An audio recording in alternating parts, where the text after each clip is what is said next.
Hello guys, नमस्कार। मैं ममता वर्मा।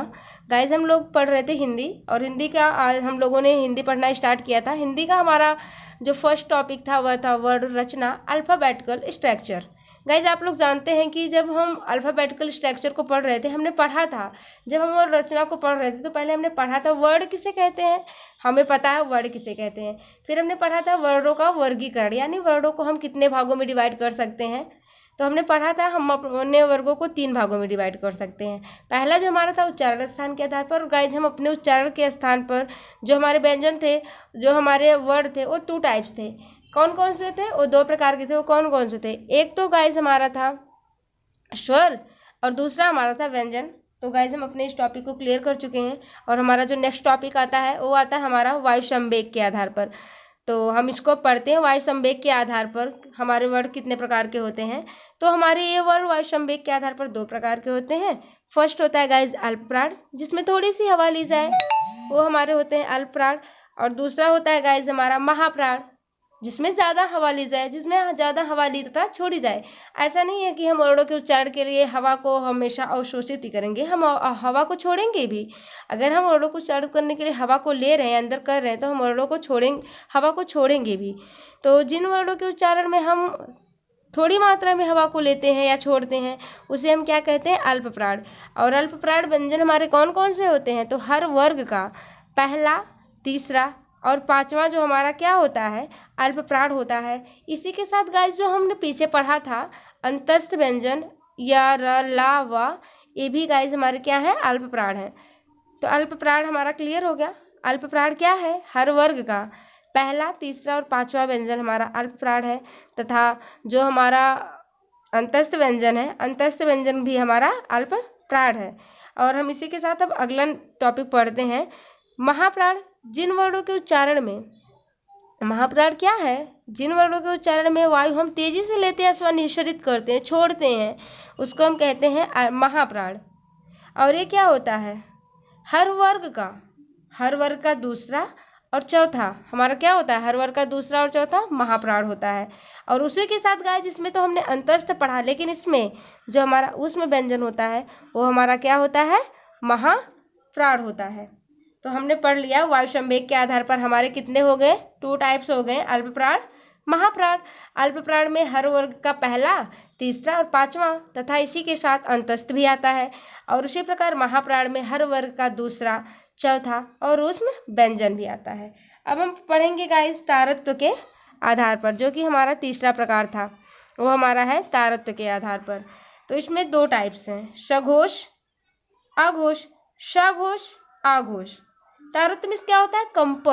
कंपन करना। किसी वर्णों के उच्चारण में कितना तारत्व होता है, कितनी कंपन होती है, इसके बारे में हम यहाँ पढ़ेंगे। तो तारत्व के आधार पर हमारे वर्ड 2 प्रकार के हैं। पहला घोष या अघोष, घोष या सघोष, और ये है अघोष। सघोष मतलब कंपन के साथ, घोष मतलब कंपन से युक्त, और अघोष बिना कंपन के। ओके गाइस, तो हम आगे चलते हैं। घोष वर्ड क्या होते हैं हम देख लेते हैं। जिनके उच्चारण में तारत्व या कंपन पैदा होता है उसे घोष वर्ड कहते हैं। किसके? अगर मान लीजिए हम किसी वर्ड को उच्चारित करते हैं, उसमें तारत्व और कंपन पैदा होती है, तो उसको हम क्या कहेंगे? क्या कहेंगे गाइस? उसे हम कहेंगे घोष या सघोष, घोष के साथ, तारत्व के साथ। अब इसमें हम देखते हैं कौन कौन से वर्ड आते हैं। तो हमारे हर वर्ग का तीसरा, चौथा और 5वां। तीसरा, हर वर्ग का तीसरा, चौथा और 5वां तो आता ही है, साथ ही साथ अंतस्थ भी आता है।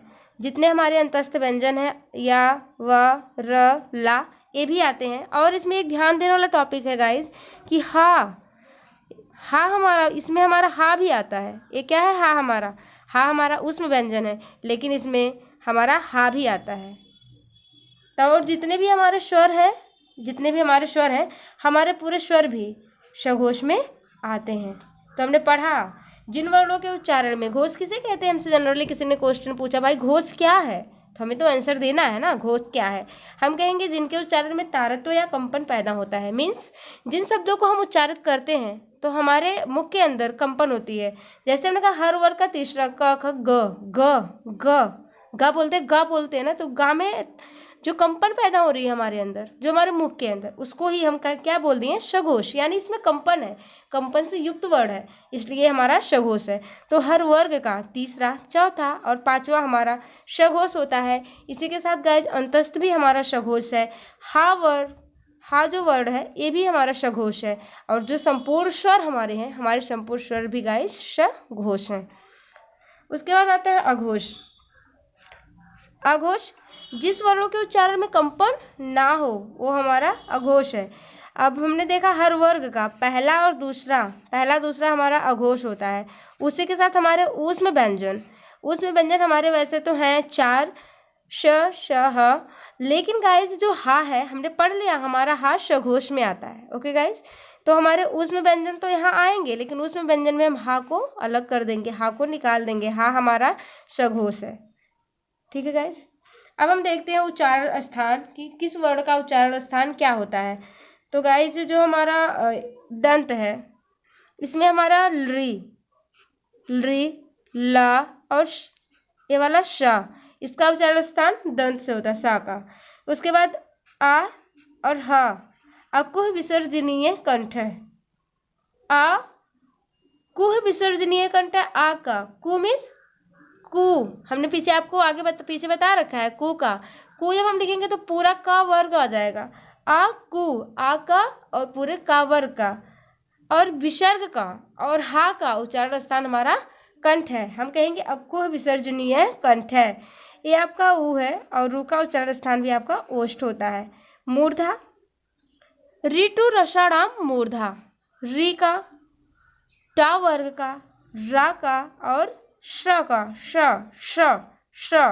का उच्चारण स्थान हमारा क्या होता है, मूर्धा होता है। वा का उच्चारण स्थान हमारा दंत और ओष्ठ दोनों होते हैं।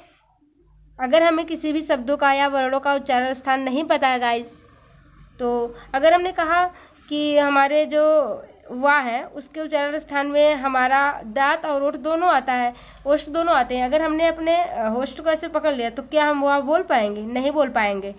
ठीक है, उसी प्रकार से जो हमारा श्रा होता है इसका उच्चारण स्थान भी मूर्धा और ताल दोनों है। ए के उच्चारण स्थान कंठ ताल दोनों है। त्रा का भी कंठ, छ का भी कंठ ताल दोनों है। और उसी प्रकार से गाइस त्रा का भी दंत और मूर्धा दोनों है। अब हमारे सामने एक यहाँ हम देखेंगे कुछ एक्स्ट्रा फैक्ट्स। हिंदी में काकल्य वर्ण केवल एक वर्ड है। काकल्य वर्ण केवल एक वर्ड है, वो है हा। अब आपके मन में क्वेश्चन आया होगा काकल्य वर्ण क्या है। काकल्य वर्ण को कहते हैं स्वर यंत्र मुखी। और किसी ने अगर पूछा कि काकल्य वर्णों की संख्या हमारे हिंदी में कितनी है तो हम कहेंगे एक है, वो है हा। और इसको गाइस कहते हैं वतस्य वर्ण। वतस्य वर्ण हमारे हैं ज, ला, र और सा। ये भी गाइस 4 हैं, ये भी हमारे 4 हैं। उसके बाद हमारा आता है संघर्षी वर्ण। संघर्षी वर्ण आया ना, संघर्षी आपका ऊ और ये आपके तीनों शा। तीनों शा मतलब दंत शा, मूर्धन्य शा, तालव्य शा। ठीक है, तीनों शा आपके संघर्षी वर्ण हैं। और ये आपके जो च, छ, जा, झा है ये आपके स्पर्श संघर्षी हैं। एक होता है विवृत वर्ण। विवृत वर्ण में सिर्फ आपका आ आता है, आ। संवृत वर्ण ई, उ और ऊ। अर्ध संवृत ए और ओ आते हैं। अर्ध विवृत में आपका आ आता है। ठीक है गाइस, तो हम अपनी वीडियो को यहीं पे ख़त्म करते हैं। और हमारा जो टॉपिक था वर्ण रचना या अल्फ़ाबेटिकल स्ट्रक्चर, हमने उसको ख़त्म कर लिया। तो गाइस अगर आपको इसमें कहीं भी कोई प्रॉब्लम आती है तो आप कमेंट के माध्यम से हमें बता सकते हैं। और अगर आपको मेरा वीडियो पसंद आता है तो प्लीज़ इसे लाइक और सब्सक्राइब करें और इसके साथ आप शेयर भी करें। Thank you guys.